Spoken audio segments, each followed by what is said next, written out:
alors nous sommes pas matériel. Bitte nicht, ich will natürlich dauern.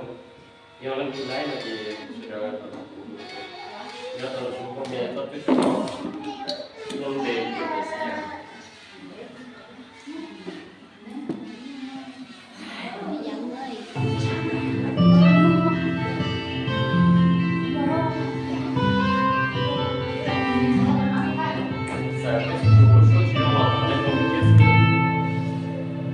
Nalia, ini enggak.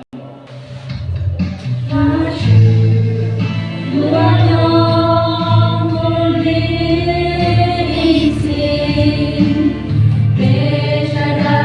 Ghiền Mì Gõ để không bỏ